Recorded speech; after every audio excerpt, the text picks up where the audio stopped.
સમાચારોમાં આગળ વાત કરીએ તો વડાપ્રધાન નરેન્દ્ર મોદી ફરી ગુજરાતના પ્રવાસે આવશે। વધુ એક મહત્વના સમાચાર, વડાપ્રધાન ફરી એક વખત ગુજરાતના પ્રવાસે આવશે। વડાપ્રધાન આગામી 20 સપ્ટેમ્બરે વાવેણાના મહેમાન બનશે, ત્યારે ભાવનગરમાં રોડ શોનું પણ આયોજન કરવામાં આવશે, તેમજ જવાહર મેદાનમાં એક જાહેર સભાને સંબોધન પણ કરશે વડાપ્રધાન, જેને લઈને તડામાર તૈયારીઓ શરૂ કરાઈ છે। આ કાર્યક્રમને લઈ જિલ્લા કલેક્ટરના અધ્યક્ષ સ્થાને એક બેઠક યોજાઈ હતી। આ કાર્યક્રમમાં ભારત સરકારના શિપિંગ મંત્રાલય, ગુજરાત મેરીટાઈમ બોર્ડ અને જિલ્લા વહીવટી તંત્રના સંયુક્ત ઉપક્રમે પોર્ટ અને શિપિંગને લગતી નીતિઓ તેમજ મહત્વના એમઓયુ પર ચર્ચા થઈ શકે છે। આ ઉપરાંત વિવિધ વિકાસ પ્રોજેક્ટ્સનું પણ ખાતમુહૂર્ત અને લોકાર્પણ કરવામાં આવશે। કાર્યક્રમના આયોજન માટે જિલ્લા કક્ષાની 27 જેટલી વિવિધ સમિતિઓની રચના કરવામાં આવી છે, જેમાં કલેક્ટરે સૂચનાઓ અને માર્ગદર્શન પણ આપ્યા છે। આજ મામલે વિસ્તારથી વાત કરવા માટે એસોસિએટ એડિટર સોનલ જોડાઈ રહ્યા છે આપણી સાથે।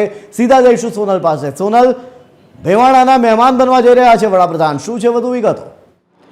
જી, વધુ એક વખત વડાપ્રધાન નરેન્દ્ર મોદી ગુજરાત આવી રહ્યા છે। હમણાં તાજેતરમાં જ તેમણે અમદાવાદ ખાતે વિવિધ કાર્યક્રમોમાં હાજરી આપી હતી અને સાથે જ નિકોલ ખાતેથી ભવ્ય રોડ શો સભા પહેલાં કર્યો હતો અને એ જ પ્રકારનું આયોજન ભાવનગર ખાતે પણ થવા જઈ રહ્યું છે। વધુ એક વખત જ્યારે વડાપ્રધાન ભાવનગરના મહેમાન બની રહ્યા છે, ત્યારે તેઓ ખાસ તો શિપિંગ અને બ્રેકિંગ જે વિભાગ છે તેના થકી જે કાર્યક્રમ આયોજિત થવા જવાનો છે, અલંગ શિપ બ્રેકિંગ યાર્ડનો જે કાર્યક્રમ છે તેમાં તેઓ ખાસ હાજરી આપવાના છે અને ત્યાં વિવિધ જે એમઓયુ છે મરીન ક્ષેત્રના તે પણ કરવામાં આવશે અને લગભગ 100 કરોડથી વધુના વિકાસ કાર્યોનું તેઓ લોકાર્પણ પણ કરશે।